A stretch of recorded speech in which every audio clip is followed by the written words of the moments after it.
Zangotzatik Elora oinez joango gara, Ilunberri eta Arbaiungo arroilak ezagutuko ditugu. Zangotza eta Ilunberri bisitatuko ditugu.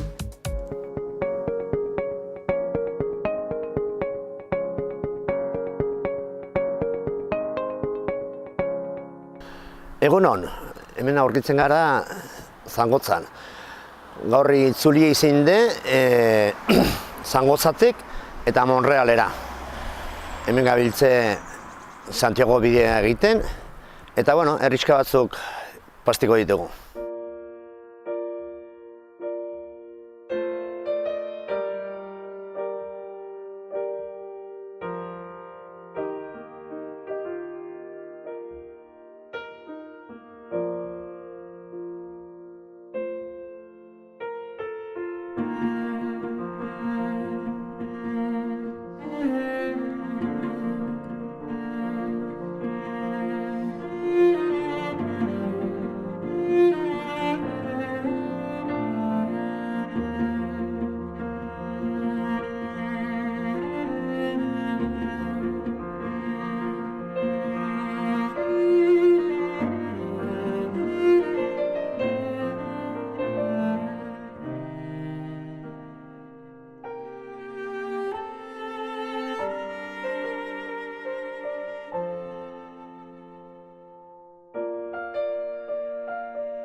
Kaixo, Irunberriko arroian hasiko da gure gaurko ibilbidea.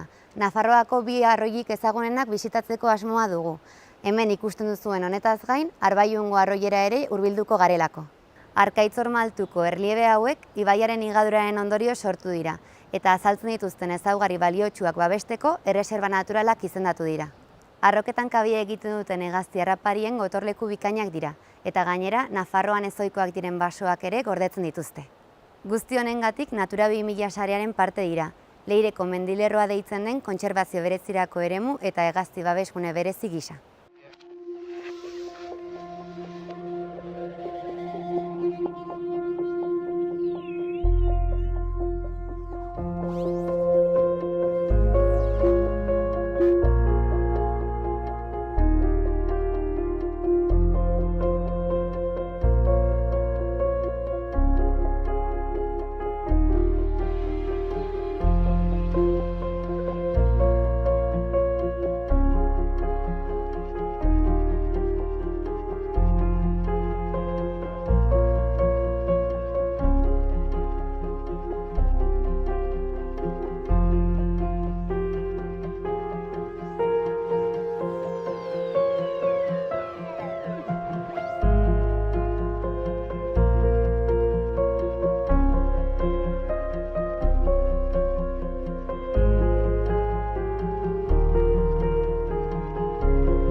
Gaurko saioan, Aragoiko Donillakoa bidea jarraituz, Zangoza eta Ilunberriko herriak ezagutuko ditugu.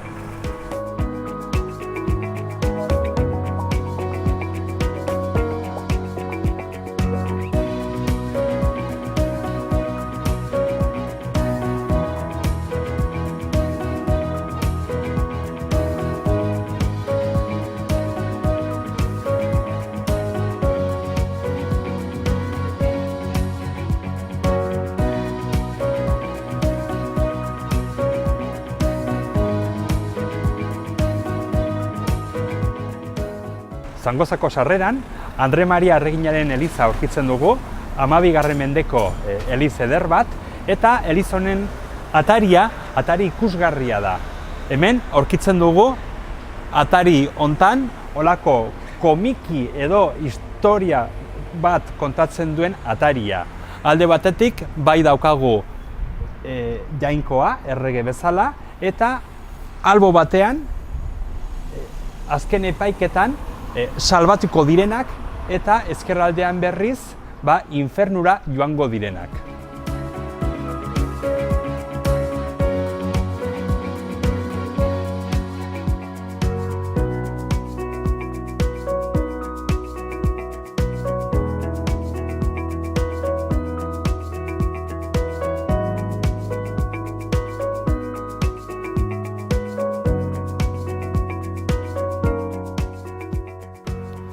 Zangoza, Aragoiko ibaiaren ondoan dago. Ibai honek, ibai honi esker, errotak ereki ziren, baita almagierak eta hemengo urak erabili zituzten, egurrak eta garaiatzeko, baina baita ere historian zehar kalte handiak eragin ditu. Uholdeak batez ere. Hemen, ikusten dugun zubia, 20. mende hasierako zubia da, baina 11. mendean hemen aurkitzen genuen zubi erromaniko eder bat. Uholde batek zubia bota zuen.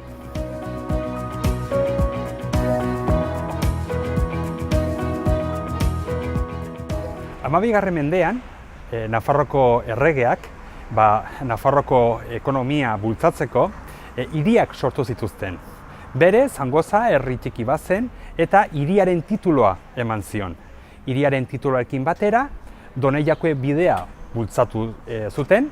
Doneillakoe bideak jendetza bat ekartzen zuen, baita horrekin batera zubiak, elizak, monastegiak, aterpetxeak eta sortu zituzten. Baita frankoak eta judotarrak ekarri zituzten. Judotarrak eta frankoak hirietan ezarri ziren. Frankoak artesagonak ziren, judotarrak berriz merkatariak, eta gauz guzti hauek azkenean bertako ekonomia bultzatu zuten.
Hementxe daukagu Zangozako gaztelua.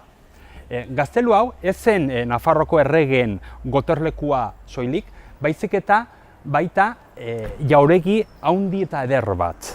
Gaur egun ikusten dugun zatia, hemen ikusten ditugu bi dorre, fosoa eta zubi txiki bat, baina garai bateko jauregiak erraldoia zen.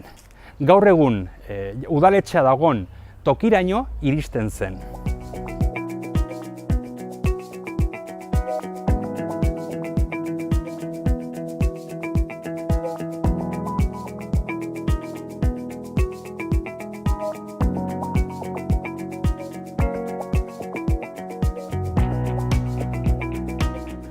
hemen gaude Rocaforten, hau bere garaian Baskoen herri bat zen, eta gero hemen sortu zen Zangoza, naiz eta gero beti gantzen herri ez. Bazen gaztelu bat ere, eta Nafarroko konkisten bota egin zuten.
gaitzauen babesean, ingurumen hezitzailea den Nerea Martinezekin elkartu gara. Bera arroien interpretazio zentroan lan egiten du eta hau aprobetxatuz galderatxo batzuk egingo dizkiogu. Kaixo Nerea, zer moduz? Onon, ongi. Hasteko, Irunberriko arroian gaude, baina zer da arroia bat? Ba, arroia bat, ibaiak mendiak zeharkatzean egin duen zartadura da. Eta orduan ibai bat behar dugu hau Bai, eratzeko. bai. Eta ze ibai pasatzen da hemendik? Irati ibaia pasatzen da. Irati bai, orduan nola izan da? Hasieran mendi altu hauen gainetik pasatzen zen eta denborarekin hemen behan pasatzera ikusten dugu? Bai, ba, a ber, hemengo mendilerroek ekialdetik mendebalderako norabidea dute, Bai. eta ibaiak aldiz iparraldetik hegoaldera doaz. Bai, Orduan, duela milaka urte, Irati ibaia, bai, hemengo mendiarekin topatu zen, eta igatzen hasi zen. bai. Orduan, higadura horren bidez, azkenean Irunberriko arroia sortu zen, ez? Bai, Eta gainera, hemen nagusi den arroka kareharria da. Bai. Eta urak kareharria oso erraz egiten du. Orduan, azkenean arroka mota hau hemen izateak, arroia sortzeko prozesua askorrazten du. Bale, orduan kareharria dira hemen ikuste ditugun pareta hauek. Hori da, bai. Bale, eta superatzen dut inguru hontan animali desberdina biziko direla, zeintzuk dira Bai. hemen nagusiak? Bale, hemen bizi diren animaliak batez ere gazteak dira. Bai. Bale? Ugariena saiarrea da. Saiarrea, bai. Gero beste sai mota daukagu, sai zuria, baina hau neguan joan egiten zaigu Afrikara. Eta horren ordez, arkaitz txoria etortzen da. Bale, aldaketa egiten dute. Bai, gero belatxinga moko gorria ere ikus dezakegu, arkaitzetako beste gazti txikiago batzuk, adibidez Bai. aitzenara eta sorbeltza arrunta. Bueno, barkatu, arrunta ez, handia, sorbeltza handia Oso ongi. ikusten da hemen. Bai. Eta gero zorte ona baldin badugu ere arkaitz zozo urdina ikus dezakegu. Bale, hauek guztiak begi bistaz ikusi daitezke? Bueno, teleskopiaren Handiak bidez, direnaz, bai. baina txikiagoak teleskopiaren bidez, bai. Eta denak ikusteko aukera izan duzuzuk egon hauetan? Ez, arkaitz horia oraindik ez. Oraindik ez. Bueno, etorri barko gara orduan maiz dago. Bai. Oso ongi. Eta animali hauetaz gain, beste ugaztun edo sugerik edo bestelako... Bai, badaude, baina, bueno... Hauek dute protagonismoa. Bai, hori. Bale, oso ongi. Esan diguzu arroien interpretazio zentroan lan egiten duzula, Bai. superatzen dut ekintza desberdinak antolatzen dituzuela bertan, Bai. erakusketaren bat ere baduzue ara hurbiltzeko jendea? Bai, edo? bueno, interpretazio zentroan gauza asko ikusiak dira, bai. Bai.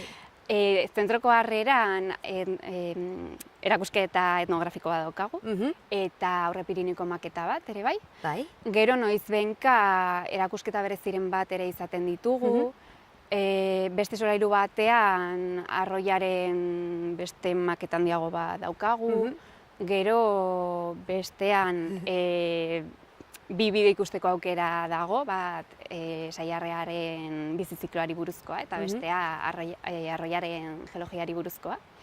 Eta azken solairuan umendako ludoteka bat daukagu, eta zentzumen tunela.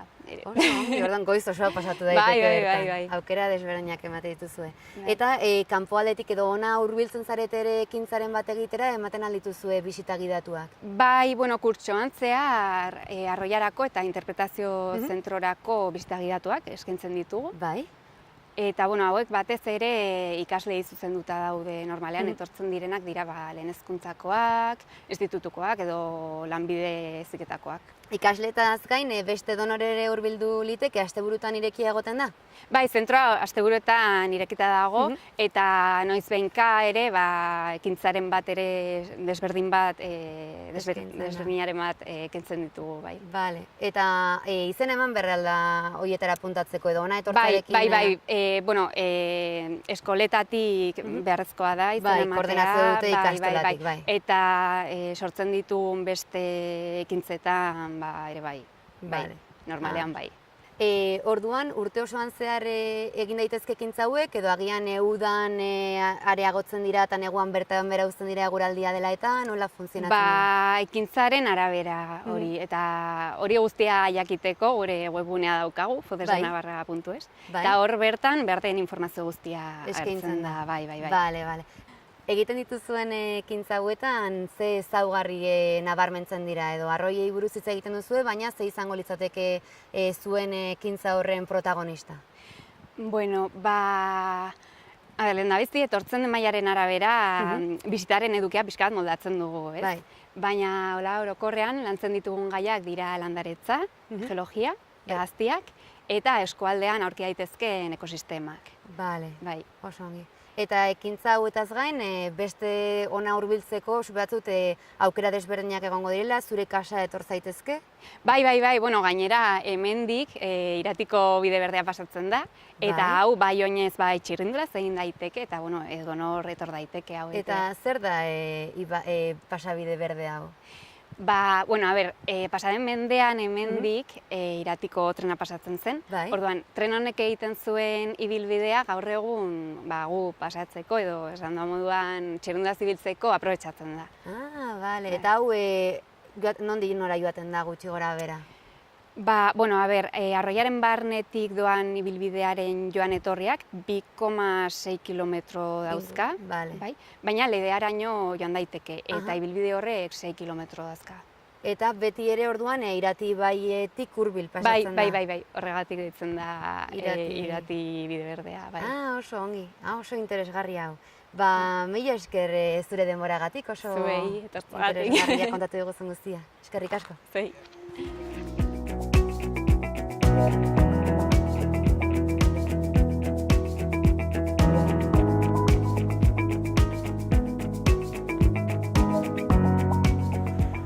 Carlos, Vianako printzeak, hemen bizi izan zen, Zangozako gazteluan, eta naiz eta Nafarroaren konkistan gaztelua ez zuten suntsitu, berez gaztelaniarrak kuartel gisa erabili zuten, hala ere, gero ja, hurrengo mendeetan, pixkanaka, gaztelua suntsitu zuten.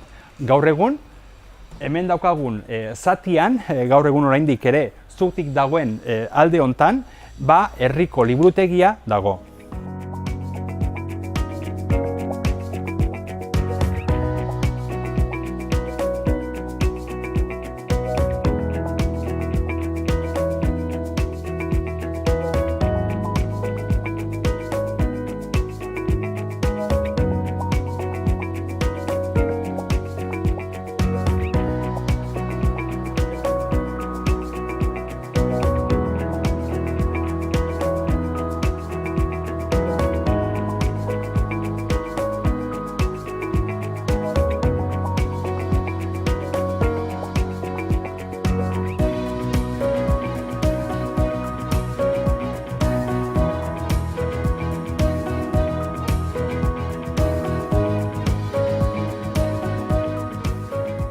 Gaur egun, Zangoza, Aragoi ibai ondoan dago. Hori ja, 11. mendean, zubia erekita ondoren eta Zangozari hiriaren titulua emanta ondoren, pixkanaka herria edatuz joan zen, kontutan izan baita judotarrak eta baita frankoak eta ekarri zituztela herri hontara, pixkanaka handiago zen, eliz gehiago ereki ziren, kasu hontan daukagu hemen Doneiako eliza, 12–13 mendeko eraikin eder bat. Hala ere, asmentan Zangoza ez zegoen Aragoi ibai ondoan. Baizik eta hemen ondoan dagoen menditxo baten gainean, Rocaforte izena duena. Hor, bazaukaten baita Nafarroko erregeak beren gotorlekua, beren gaztelutxoa, baita herriska txiki bat, eta nolabait ere hori izan zen Zangozaren hiriaren sorlekua.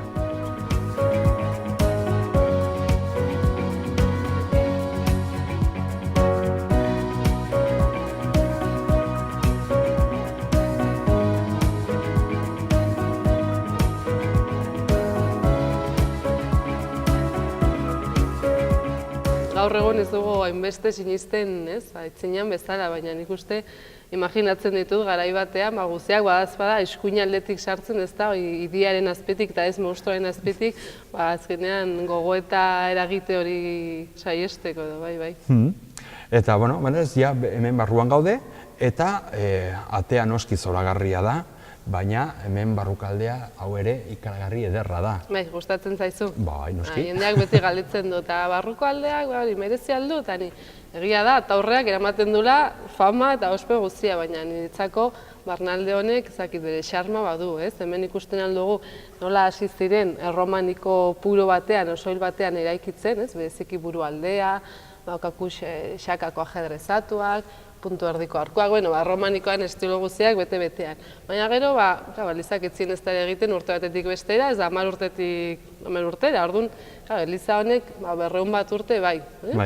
Orduan, dorrea, bera, hori trantsizio bat izan zen, ez, erromanikotik gotikora, arkuak ja ikuste ditugulako, gotikoan ere zituztelako. Eta nik bereziki maite dudan irudia, hemen, gure gibeleko hau da, hemen aitzinean, imaginatu behar duzue, leio bat zegoela, leio romanikoa, bere kapitel ikustu zuen landuekin, baina nahi izan zuten Eliza nola bai zabaldu, horretako San Migueleko kapera zabaldu zuten, eta esan zuten, botako dugu behar-beharrezkoa den leio zati hori.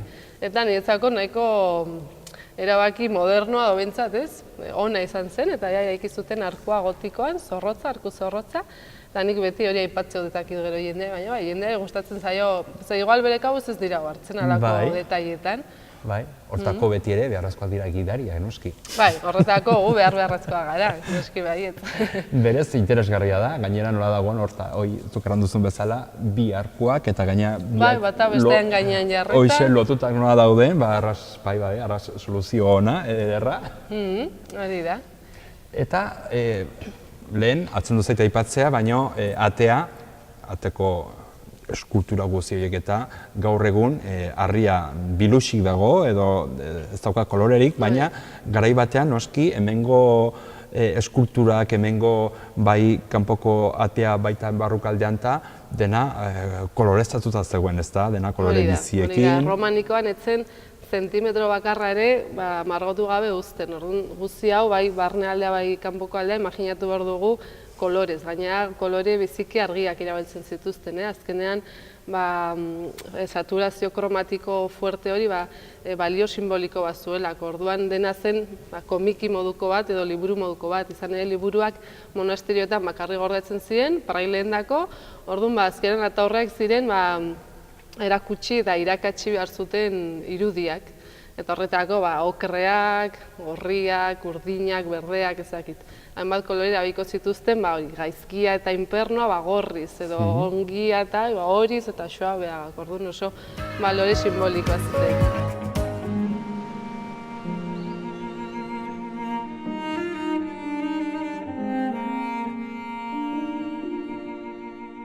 Eta horre aurkitzen gara Getze Ibargoitin. Izko gibilan geldu zaiko, eta gaurkoan eta segitzen dugu gaurkoan bidea intzinet.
Eta gaurko itzulaldi Elo edo Monreako herrien agitzen dugu. Hasi gara Zangotzan, pasto ditugu herri mordo bat, eta ondoko arte, aio!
Irunberriko arroiari buruz eta orokorrean arroien inguruko informazioa jaso ondoren, gure gaurko azken geldialdira etorri gara, Arbaiungo arroiera. Zaraitzu ibaia 6 kilometroko luzera duen bide estu honetatik pasatzen da. Atzean ikusten ditugun kareharrizko pareta hauek 300 metroko desnibela izan dezakete, eta hauen babespean Nafarroako saiarre koloniarik handienetarikoa topatzen dugu. Gainera, bihurgune hauetan ezki-baso eta sakaneko baso mistoak hazten dira. Nafarroan aurkitzen diren leku gutxienetako bat hau izanik, bere kontserbazioa oso garrantzitsua izango da. Gu honekin bagoaz, hurrengora arte.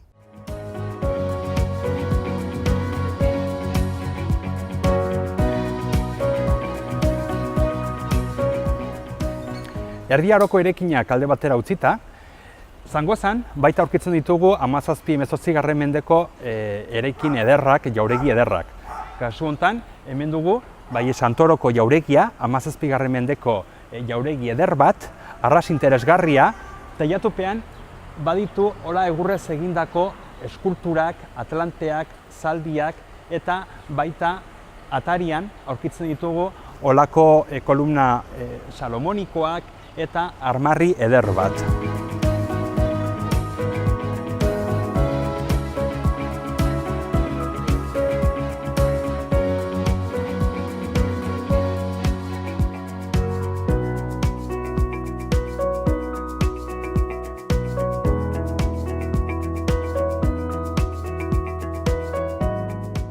Gaur egun, jauregi eder hau, Zangozako kulturetxea da.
Ilunberrin, Doneiako bidea ez ezik, hemen beste bide batzuk eta beste ibai batzuk ere elkartzen dira.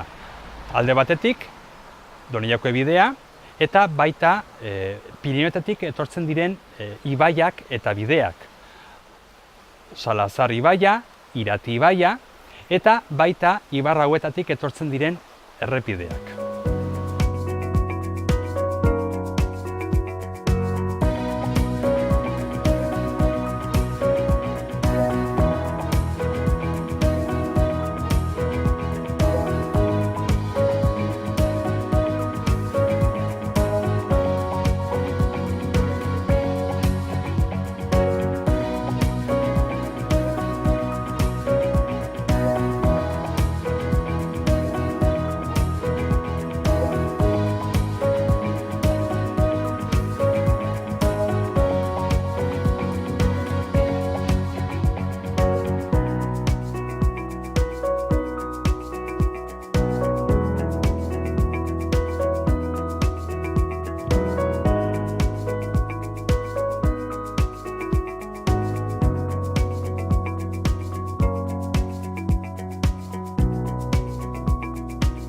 Eta hementxe, Ilunberrin bukatzen dugu gaurko saioa.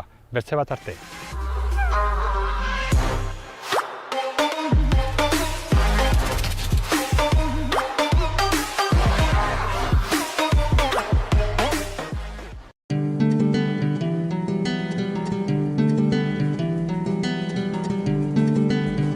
Saio hau Nafarroako Gobernuak diruz lagundu du.